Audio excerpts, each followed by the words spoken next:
Hey everyone, welcome to Midlife Smoke. My name is Derek Alba and this is the start of my barbecue journey. I've just turned 46 and I've set myself a goal to visit every single spot on the Texas Monthly Top 50 barbecue list before I turn 50. But before I head west to Texas, I figured there's no better place to start than right here at home in Baton Rouge, Louisiana, and there's no better place to start than here at Salt Pepper Oak. Today I'm going to meet with the owner and pitmaster Vincent Hunt. He's going to give me a tour of the pit room, tell me a little bit about his processes, and of course, I'm going to eat some barbecue. Now I'm here to learn whether it's how to trim a brisket or how to select your wood or what it takes to run a successful barbecue joint. So let's get inside and meet the people behind the smoke and get this journey started. Back here we have a normal kitchen line, so they're doing all the prep, the elote, frijoles over there. This is sides, so sides goes that way. And then our station line for our burgers, nachos, stuff of that nature. And then meat room. So we process all meat in here. Seasonings. So that's our everyday pepper. So that's your 16 mesh. Okay. This is a 10 mesh. Ah. And you said you used that on the brisket? Yeah. Yeah, just the 10 mesh is just brisket. And then this is our SPO rub. So this is a rub we've had developed for us. I'll give you some of that later. You bottling that yet? Getting close. It's a pain to bottle everything. Yeah. It's not easy. It's a whole lot of work. But kind of makes our brisket different, right? Is that bigger grain. Nobody's really using a 10 mesh. This stuff's $7 a pound. So you're looking at $400 in pepper right there. Whatever they can put in there. Looked like I saw a little bit of red and Yeah, a little bit of white. it's just a mix. Yeah. It's what you can get down here.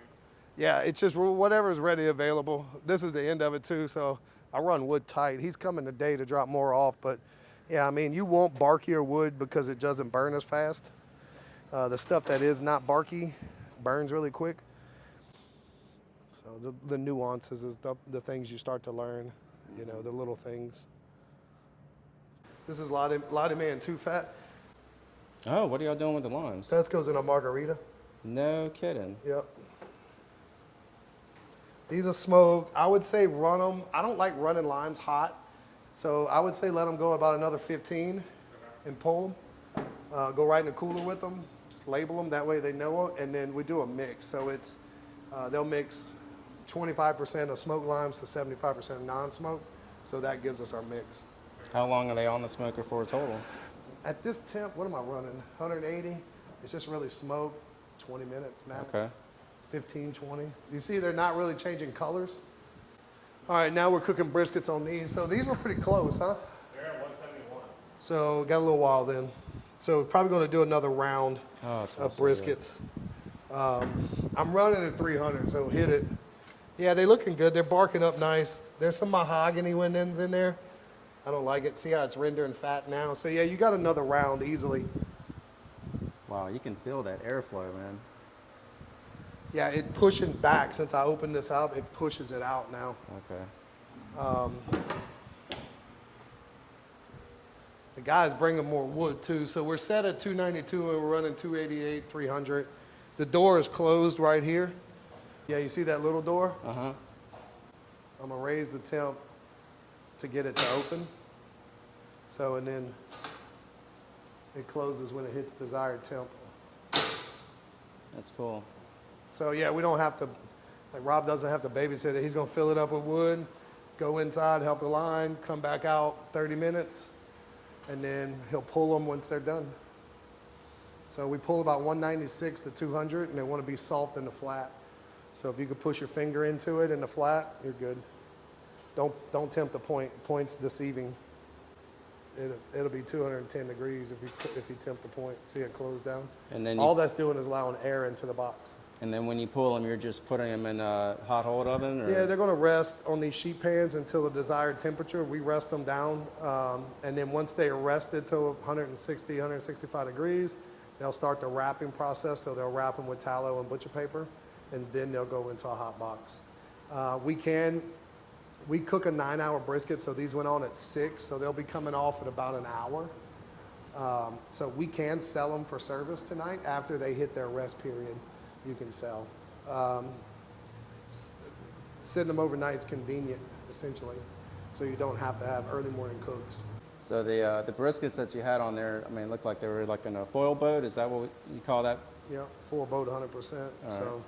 Leroy and Lewis did a great job at explaining that. And what you're actually doing is you're braising the flat of the brisket, and you're allowing the fat cap of the brisket to continue to render. So we're braising and rendering at the same time, but it's tremendous for efficiency. I've cooked them both ways. I've cooked a 15-hour brisket one time before, and it's just efficiency for these now, man. You know, realistically, when you're cooking every day efficiency becomes the key. All right, so I'm here with Vincent Hunt at Salt Pepper Oak. We're here in the pit room. He's giving me a tour. Vincent, tell us a little bit about how you got started. Was this just a hobby, or was it more than that? Internally, it's more than that. So barbecue was never a hobby for me. I'm a restaurant operator at heart. That's all I've ever done in my career. But barbecue was something that I started trying to figure out why there's something obsession with it. And in turn, I got obsessed with it at the same time. So it actually came to fruition with my brother in Mississippi, who builds our pits. So there was a moment in time that we went down there to help him come back from essentially brain surgery, and then he built these pits. We opened up Salt Pepper Oak in Pass Christian, and he went viral with the pits, and now is a commercial pit builder. And we've since grown our operations to make it a restaurant here in the greater Baton Rouge metropolitan, right? Was there any particular like aha moment that you had with a barbecue experience that just made you want to dive into this? So that's a great question. I never had an aha moment where I went to a barbecue restaurant and was like, this is it. I did go to Franklin's in 2009, but I had a friend that's from Texas, and he's from the Taylor, Texas area. He was the one that actually brought me into Baton Rouge as another restaurant. He was running a restaurant here. I was hired as his assistant or his kitchen manager, and then we worked on his offset smoker. So this was 2007. So smoker manufacturing, construction, my dad's always kind of done it. He's built an offset smoker in the early 2000s, but we didn't know what that would become, right? We didn't know at that point that, this would transpire into today. And barbecue wasn't something we went around the table and did. My grandmother was a great cook. She would fry chicken or hamburgers. We weren't smoking it, but my dad and my brother are both fabricators. Okay. So they were building stuff because their mind needed creative outlets. And then that was kind of their outlet, essentially, right? So never something that we were like, just had barbecue on our table. Now in the early, I think 2019, 2020, when I started messing with barbecue, I started on a Primo, just a green egg essentially, when I started actually like trying to cook barbecue. But that was in 2020 essentially. I do have some videos on my Instagram of me cooking on the first smoker we have. It's my first Instagram post. I think that was 2009. It was like 6 pork butts. 2 pork butts I was cooking at home on the smoker my dad built that I still have. That's cool. I don't even know where I think it's at my brother's house, because we still have it. My dad, you can't throw anything away, so we still have that pit. But yeah, it never was a longing to be a barbecue. I saw it as a restaurant, like how, again, the same question, right? Nobody really hangs out with the fry cook, but people will go hang out with the pitmaster, right? So what was that allure, and how do you make that into a restaurant, right? Not just a job for me being a pitmaster. Right. How do we make it into something that's bigger? And what would you say is the most challenging part about opening this restaurant here in Louisiana? People in Louisiana have a conception, or people in the South, right? Barbecue has kind of always been commercialized. So they're so used to bad barbecue. When they get good barbecue, it's like, wow, maybe there is a good barbecue restaurant, around, right? Yeah. So I think commercialization of barbecue, when I say that, it's the Dickies, it's the people running Southern Prods, it's these gas assist barbecue pits that really taken the elegance and the fun out of barbecue, right? The fun part is managing the fires. Yeah. It's putting authentic smoke on barbecue, not so much of just, well, let me load this thing up, put some wood to it, and go home, right? No, it's the care that it takes, to craft really good barbecue, and Well, you would say there's a little bit of some inspiration from Texas with your barbecue style? I would say that Texas cooks the best brisket, and to learn how to cook brisket, you're going to have to figure out what they're doing, and then grow from there. I think I take inspiration from every region. I think the Carolinas cook pork better than anybody, right? You know, the Kansas City has better sauces than most. You know, but when you go to Texas, they're brisket cookers, like 100%. So I'm inspired by their ability to cook a good brisket, and makes us our ability to go out and try to cook a really good brisket. But everything else we gather, you know, we gather inspiration from people around us, right? You know, our Creole for our, you know, our grits is locally, right? So look, you know, we have to bring it together, everything that we enjoy about, you know, where we are, and use it through an offset smoker, in my opinion. Yeah. What was your aha moment? It really didn't hit me until I got my own smoker at home, and this was just a year ago. I bought a Masterbuilt Gravity Series, you know, nothing like this here, but, you know, when I was able to cook a brisket, it's like, wow, like I was able to turn this really tough cut of meat into something amazing, and then I just kind of got hooked from there. And you always want to do it again and perfect it, right? Because there's so many variables that you can tweak to change the outcome. Right. So, Yeah, that's the fun thing about barbecue is, you know, there is so many different techniques, right? And you can just do a quick Google search and spend months trying to just try every technique. Right. You know? And it's really what you're trying to accomplish, right? Like, what are you trying to get out of the barbecue experience? Yeah. Right? Like, how do we achieve what we're trying to achieve? If it's a gravity smoker or a pit or a, you know, a barrel smoker or whatever, right? Whatever gets you to the finish line, and then you use what you have. You know, like, I mean, we didn't start off with these. You know, this is for efficiency and for scalability and to cook more, right? But yeah, I mean, starting on a primo, for me, it's like, wow, I can cook a brisket like this. Okay, right. If I can do it this, and how do I do 10 or 12 or 50? Like that was the allure to me, is how do I feed 1,000 people with, right. you know, and that's what I get excited about, is that side of it, right? You know, in teaching guys, you know, we have 4 of us that can run the pits, you know, and being able to do that consistently is really good. And that's what I enjoy. I enjoy teaching the Roberts and, you know, guys like yourself coming through. I didn't go the quintessential barbecue route. You know what I mean? I wasn't a home barbecue cook, wasn't a competition guy. I was a restaurant guy. You know, I look at restaurants as operation and procedures, you know, and how do this is a procedural thing. And a lot of guys in other places would be like, no, man, I'm the guy, right? I'm the only one.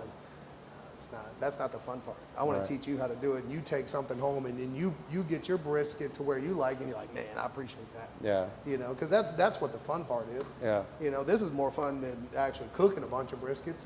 You know what I mean? After you cook 100 of them, you're gonna be like, tired of cooking briskets. You know what I mean? Like, in some regards, right? Yeah. But I enjoy this part. I enjoy teaching. I enjoy coaching and working through and seeing the process and tuning the process. You know. Yeah. I think that's definitely something else that sucked me in personally, is just the community that's around the barbecue, how welcoming and open everyone is. It's a lot more than what people would expect. Yeah, for sure. You know, it's for the most part, yeah. Everyone open up their pit room, they'll walk you through it. Because I mean, we could tell you the secrets all day long. That doesn't mean you're going to do it. Right. You know, you're not going to come set up shop next to me. You know what I mean? Like, it's a lot of work. You know, it's a lot of work to get to, you know, that next level, right? You know, so a lot of people rather just talk about it, be around it, be able to pop in and out, and that's the fun part of it. You know, yeah, I mean, this is a good conversation because you're going to go put it out, and, you know, it's just more content. You know? Yeah. That's why I think a lot of people do it, because they understand the importance of it. Well, and you talked about, you know, teaching and helping the community, and I thought it was really cool that I saw on one of your social media pages that you guys did a class. Yeah. I think it was We do it ribs. now. Yeah, well, we just do a barbecue class. Okay. So the barbecue class is 7 a.m. on Saturdays, and it runs to 12, and right now we're cooking a slab of ribs.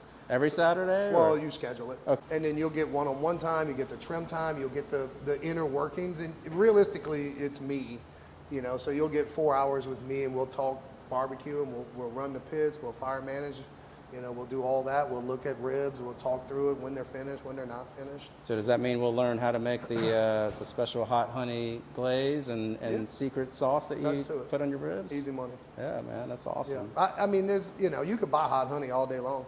You know, it's sweet and spicy, right? Whatever you want to call that. You know, hot honey, like our peach glaze for our pork belly. To me, there's no secrets. Yeah. You know, it's seasoned salt, black pepper, and sugar that goes on that. Perfect. Get out there and cook it, man. You know what I mean? Like, you want to show it, I'll show you how to do it on a gravity fed, right? It's not hard. Yeah. You know, we're trying to achieve the same thing. It doesn't mean you're not going to come to me and eat if I teach you how to do it. You know, what's that? You teach a man to fish, they can, you know, whatever that is, right? You know, so yeah, that's the principle, is we can spend time teaching and helping people and harvesting that emotion, that raw emotion that you have for this love of barbecue. Then it's my goal is to, as an ambassador of it, to help you grow that. So for those that are in the Baton Rouge area and they want to come and take a class from you, where should they go? Saltpepperoak.com. You go to our website. There's a drop-down icon that they can go to catering and sign up. Okay. So, and then we'll contact you and say, hey, these are the list of the dates available. It's $199. It's 4 hours. You get a full slab of ribs. You get a 2-meat, 2-side combo, T-shirt, and then you get to hang out. So there's a little bag that comes with it. So that's cool. It's a cool day. We did it for up to 20. I would say 15 is my max, just from space standpoint. But the less amount of people, the more interactive you get. It's about tuning. Whenever you're working in barbecue, and Aaron Franklin was key in this, is don't change everything, change one thing, right? So just change one thing, that way you know your baseline. So if baseline is set, then perfect. All we're gonna do is tighten that up. Probably the hardest part for someone that's new into barbecue, like I was, is, you know, you cook a brisket and it's great, but then you see all these other YouTube videos and all these different methods, and you just want to try everything, right, on your next brisket, and you're changing so many things, and then you lose sight of, well, what actually made the change. So you kind of have to go back, start as a baseline, take notes, change one thing, like you said, you know. It's the only way it works. Yeah, it took 3 briskets at least for me to get my salt ratio down how I expected it to be. So. Yep. Wholeheartedly. Yeah. I mean, so that's the key to barbecue, is the small nuances, right? Keep it small, keep it simple. So what would you say is the biggest mistake that backyard pitmasters make at home? Low and slow. All right. Tremendous.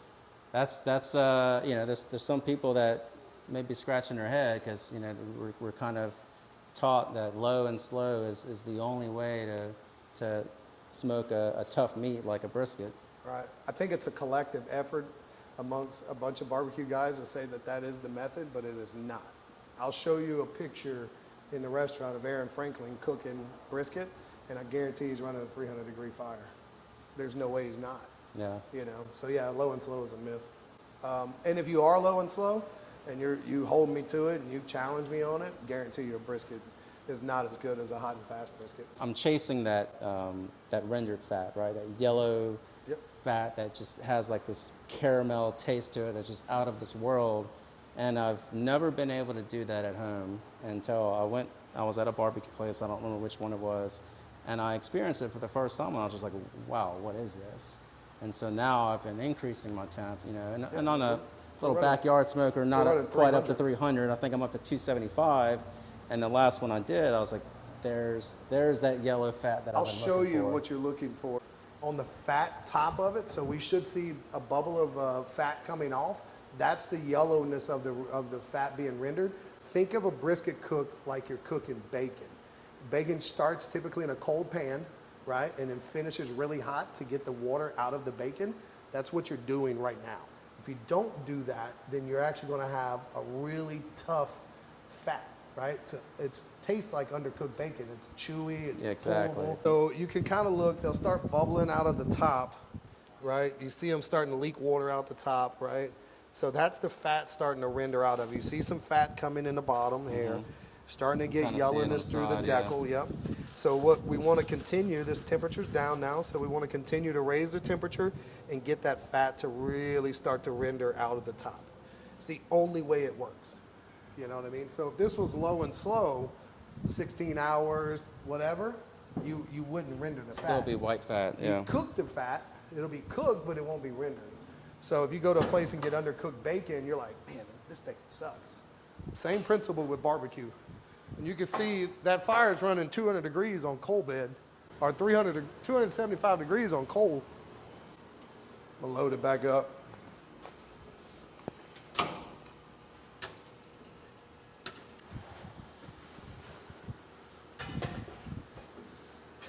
So we just built camp-style fires, Lincoln logged.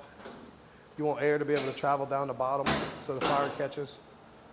Sometimes you have to remove coal beds out, because if so, the coal bed's too hot, it would essentially bring up the temperature without burning the logs, so you got to kind of remove some coals as you go. So what's been the most rewarding moment since opening your restaurant here? And it's been a run. So I've been running in this industry for 3 years right now. So rewards come in small increments, if that makes sense. Ideally opening from a 1 day a week operation of just me to 15 to 20 employees, right? At the peak of this so far, we're 5 months into this. I don't consider us opening until May. That's when we got full time, or June realistically.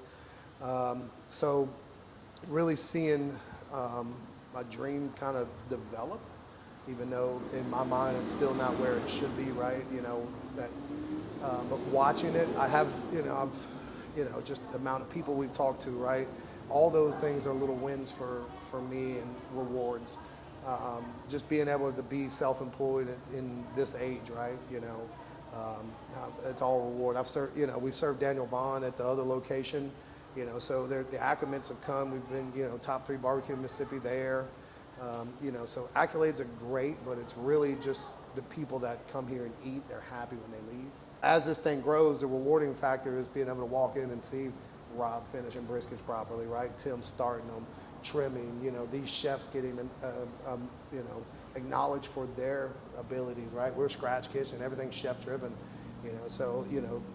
when, you see other restaurants around you get recognized for Michelin's and James Beard, so you put a high effort on that, so that they're recognized, right? It's not me, I'm not cooking hardly anything these days, right? I'm coaching, developing, and managing in that sense. So to see that come for them is what I look forward to.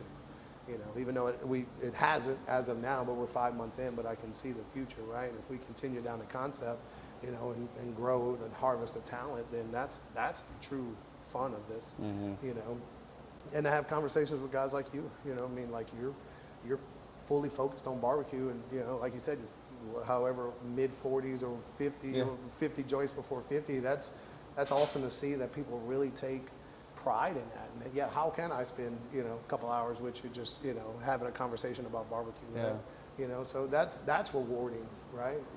In that fashion. So I would say to anybody that's going into this world, having a clear picture of what you want when it comes to the barbecue, have a clear vision of what your outcome is, right?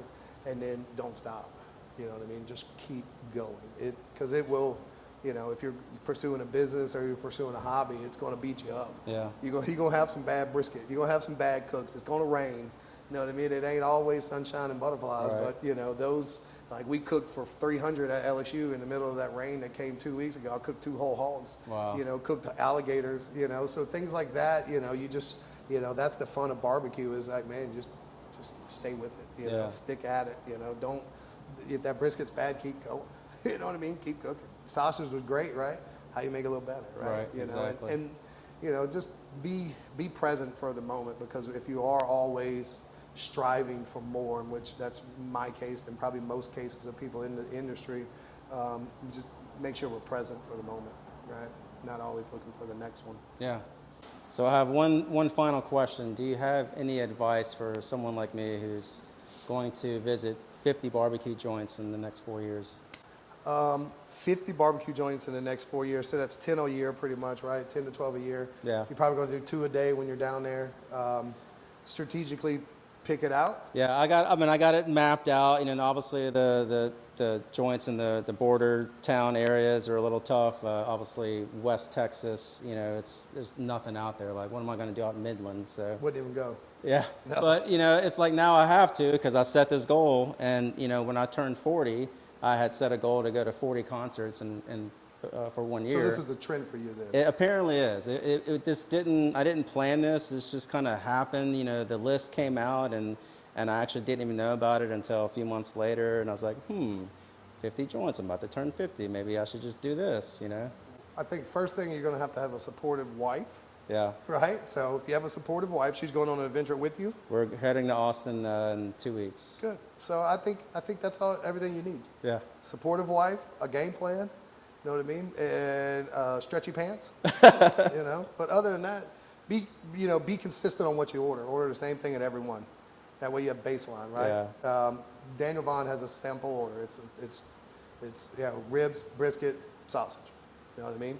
So just have like I want to try all the brisket, right, and all the sauce. So just have a baseline, and then go from there. You know, try to meet all the guys. You know, see who's friendly, see who's not. But, Right. You better have a supportive wife. So that's the key. Enjoy it being what it is. A great video, right?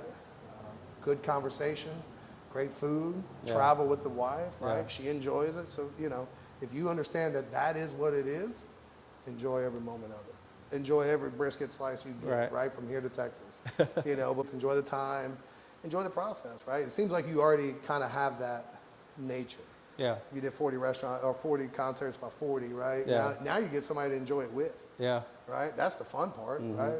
Going to barbecue joint's okay, but you get to go with your wife. That's the enjoyment. Yeah. Like great brisket, good company, in a great city. What else do they have to offer, right? There's tremendous outside of barbecue. I mean, you're going into Texas, which I would say if you're going to do a barbecue restaurant, try another one too while you're there, right?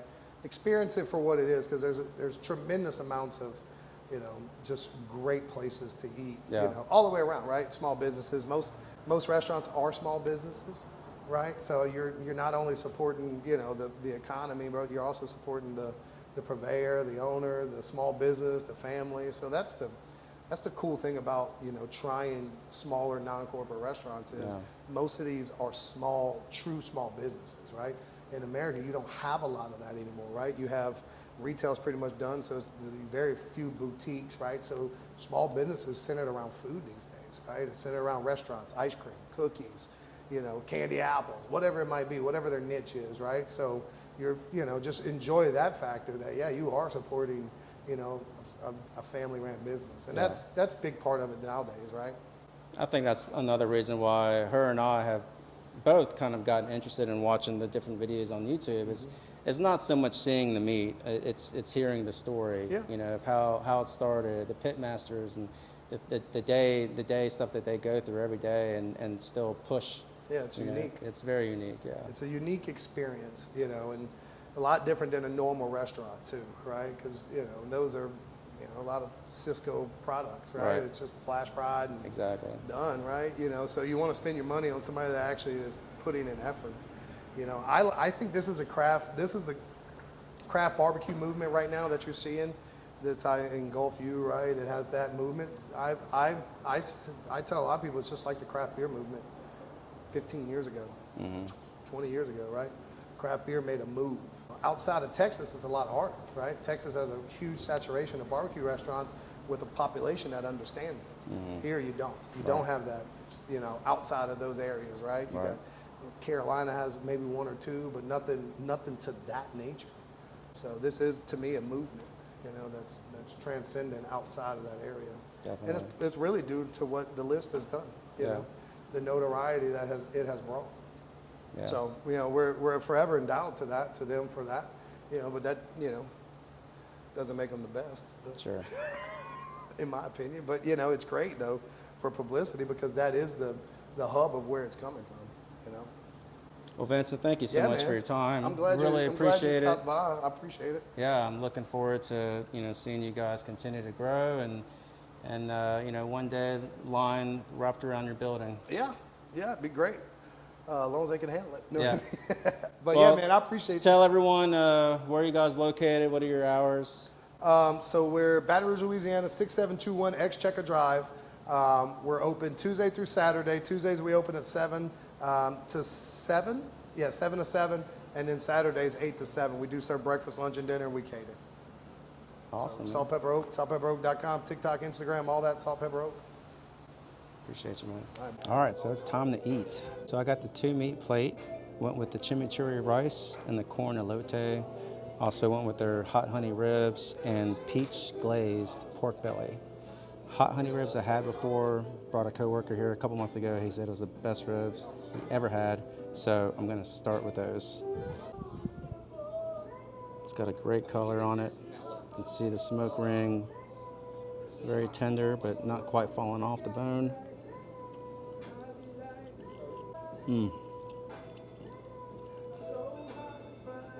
This is so good. It's got a perfect amount of salt flavor.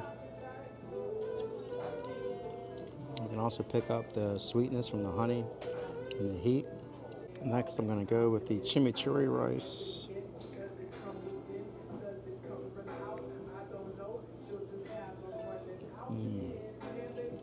It's got a little bit of a kick. All right, I'm going to go with the corn elote.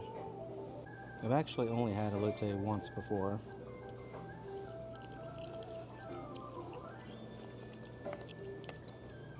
And this is definitely better. I love the hint of lime. All right, let's do pork belly.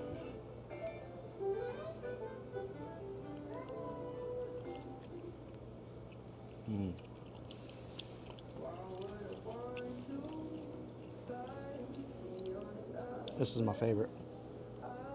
Yeah, this is so good. I could eat just this by itself. I didn't ask if he made the pickles themselves. They look like they might be made here. Let me give it a try.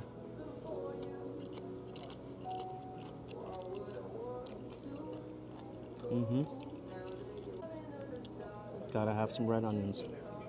Still going back to the pork belly. It's by far the best. I don't know if you can see that.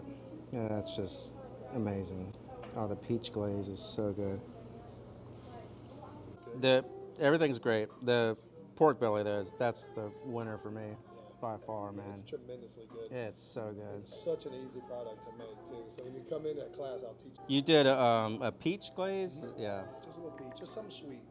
I'm going to Interstellar in a couple weeks, so definitely their peach tea glaze, pork belly is on my list. I would put those against them. So yeah, because his are going to be a little bit bigger, a little bit chewier. Well, and this doesn't taste very heavy. Like I was just saying, like I could eat this all day.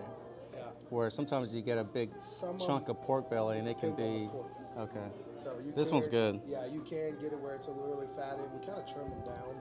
Awesome, yep. Man. Well, good. I'm excited that I want to hear Interstellar versus us. All right, I'll let you know. I love that.